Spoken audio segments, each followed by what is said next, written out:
In this video, I'm going to show you how to deploy a bare metal server in under 15 minutes. Whether you're hosting high performance apps, running game servers, or you just need a server with full hardware access, I'm about to show you how to deploy one using Cherry servers. Unlike traditional cloud providers that lock you into rigid payment systems, Cherry servers gives you transparent pricing, full hardware level control, and just a developer friendly platform. So if you care more about performance, privacy, or you just want to avoid being locked into certain vendors' pricing, Cherry servers offers a powerful alternative. So the first step, using any browser of your choice, go to cherryservers.com. If you don't already have an account, you can sign up using Google, GitHub, or sign up with your email.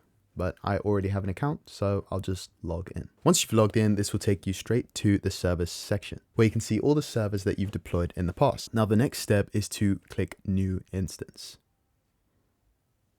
Now, on this page, we have several options to deploy new server. We have options for virtual servers and dedicated servers. We have shared resources, dedicated resources, and then we have some dedicated private servers with full cloud automation and hardware level control. And for our bare metal server, this is what we're looking for. Now, there are several options for your dedicated server, and you have to look through these options and figure out what is right for you. Think about the CPU strength that you'll need, think about the RAM that you'll need, what sort of storage is required, and the bandwidth.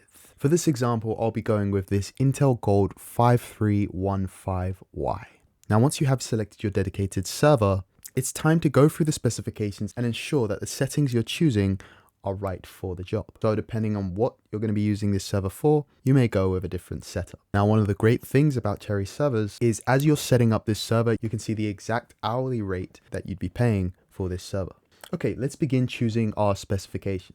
Now, the first thing we select is our pre-built hardware configuration, and it tells us this can be deployed within 15 minutes. For our RAM and storage, we will leave it as it is on 32 gigabytes. In terms of our operating system, I'll be deploying a Linux machine with the Ubuntu operating system. There are several options here, but we'll go with Ubuntu. You also have the opportunity to customize your storage layout.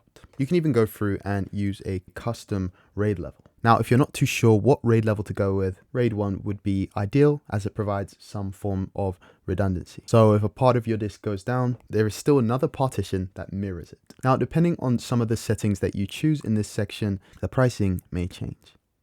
Like, let's say if you want to add some additional IP addresses, there is a cost for this, and this is all specified as you choose them. Now, there is 100 gigabytes of additional storage included with this server, but if you'd like to pay slightly more, you can have additional backup storage here. Now, once you have selected your specification to your liking, it is now time to select your hostname.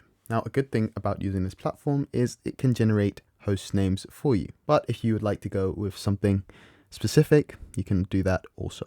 We'll go with this.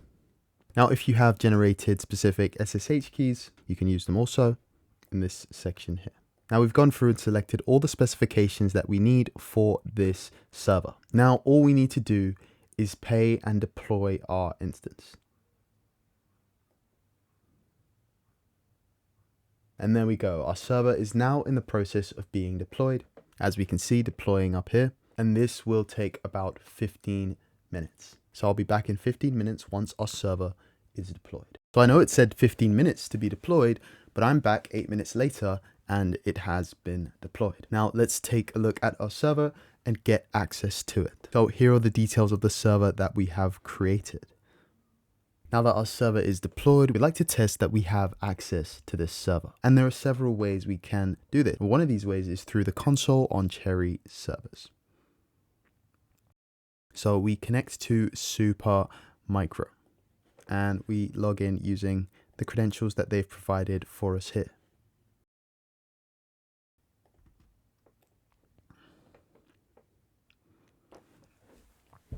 There we go. Once we're logged in, to connect to our server, we go to remote control, and there are several ways we can do this, but we'll be using HTML5 to access our Ubuntu server.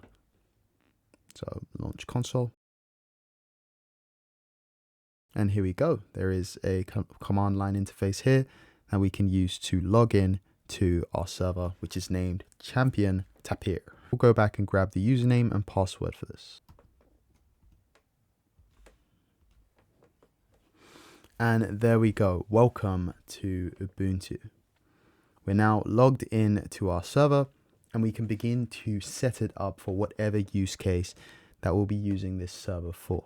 And just like that, your bare metal server is up and running in a matter of minutes. Now, bare metal servers are ideal for use cases where performance and control really matter. Not only is the deployment process fast and seamless, but you also get full control, customizable infrastructure, and 24 hours of expert support when you need it. If that's what you're looking for, Cherry Servers is definitely worth exploring. Just click the link below to get access now.